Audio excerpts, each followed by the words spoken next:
दोस्तों, वो देश जिसे भारत ने 1971 में अपने खून से आज़ाद कराया था, आज वही देश भारत के खिलाफ खड़ा है। शेख हसीना के भागने के बाद बांग्लादेश में हिंदुओं पर जुल्म की बाढ़ आ गई है। मंदिर तोड़े जा रहे हैं, घर जलाए जा रहे हैं और निर्दोष लोग अपनी जान बचाने के लिए भाग रहे हैं। लेकिन क्या आपको पता है, भारत अब चुप नहीं बैठने वाला। भारत ने एक ऐसी योजना तैयार कर ली है जो बांग्लादेश को हमेशा के लिए सबक सिखा सकती है। और सबसे बड़ी बात, ये योजना पहले से ही शुरू हो चुकी है। दोस्तों, भारत का एक ऐसा हिस्सा है जिसे दुश्मन की नज़र हमेशा से लगी रहती है। इसका नाम है सिलीगुड़ी कॉरिडोर या चिकन नेक। ये एक बेहद संकरी ज़मीन की पट्टी है, सिर्फ 22 किलोमीटर चौड़ी।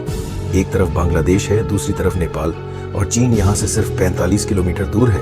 इस छोटे से कॉरिडोर से ही पूरे नॉर्थ ईस्ट की सप्लाई लाइन जाती है। असम, मेघालय, त्रिपुरा, मिजोरम, मणिपुर, नागालैंड, अरुणाचल प्रदेश, 7 राज्य इसी रास्ते से जुड़े हैं। अगर ये कॉरिडोर एक हफ्ते के लिए भी ब्लॉक हो जाए तो पूरा नॉर्थ ईस्ट भारत से कट जाएगा। चीन ने चुम्बी वैली में पहले से ही सड़कें और एयर स्ट्रिप बना रखी हैं। वो चाहे तो कुछ ही घंटों में इस कॉरिडोर पर हमला कर सकते हैं। यही कारण है कि ये चिकन नेक भारत की सबसे बड़ी कमजोरी माना जाता है। लेकिन अब भारत इस कमजोरी को ताकत में बदलने जा रहा है। दोस्तों, पिछले कुछ महीनों में भारत ने जो कदम उठाए हैं वो चौंका देने वाले हैं। और सबसे बड़ी बात, ये सब मीडिया की नज़रों से दूर हो रहा है। भारत ने सिलीगुड़ी कॉरिडोर के चारों तरफ 3 नए मिलिट्री बेस बना दिए हैं। पहला किशनगंज, बिहार में, जो पश्चिमी साइड को प्रोटेक्ट करता है। दूसरा चोपड़ा, वेस्ट बंगाल में, बिल्कुल कॉरिडोर के पास। तीसरा बामुनी, असम में, जो बांग्लादेश के अंदर तक देख सकता है। और अब सबसे बड़ी खबर, चौथा मिलिट्री बेस मिजोरम में बन रहा है, पारवा गांव के पास, बिल्कुल बांग्लादेश बॉर्डर के किनारे। BSF 85 अत्याधुनिक बॉर्डर आउटपोस्ट बना रही है। इनमें blast proof bunker, drone operation room, counter drone system, infrared कैमरे, सब कुछ है। ये सिर्फ डिफेंस के लिए नहीं है दोस्तों, ये फॉरवर्ड बेस है, मतलब अटैक के लिए भी तैयार। और अब सुनिए भारत की असली रणनीति। बांग्लादेश के खुद के 2 चिकन नेक हैं। पहला रंगपुर डिवीज़न, सिर्फ 80 किलोमीटर चौड़ा। दूसरा फेनी एरिया, सिर्फ 17 से 28 किलोमीटर चौड़ा। अगर ज़रूरत पड़ी तो भारतीय सेना इन चारों बेसों से एक साथ पिंसर मूवमेंट कर सकती है। सिलीगुड़ी साइड से रंगपुर पर कब्जा और त्रिपुरा मिजोरम साइड से फेनी पर। एक ही चाल में भारत बांग्लादेश को 2 हिस्सों में काट सकता है। चिकन नेक 22 किलोमीटर से बढ़कर 100 किलोमीटर हो जाएगा और भारत को बंगाल की खाड़ी तक सीधा रास्ता मिल जाएगा।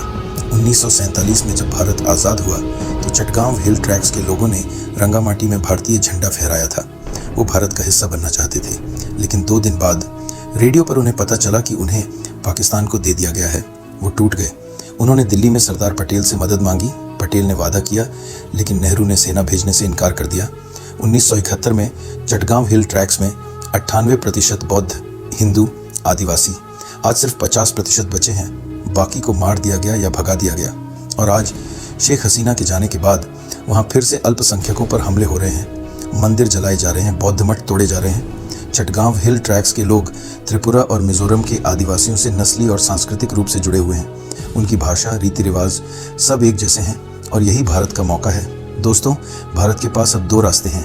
अगर बांग्लादेश में हालात और बिगड़े तो भारत चटगांव हिल ट्रैक्स के आदिवासियों को आज़ादी के लिए समर्थन दे सकता है, 1971 में जैसे मुक्ति वाहिनी को दिया था।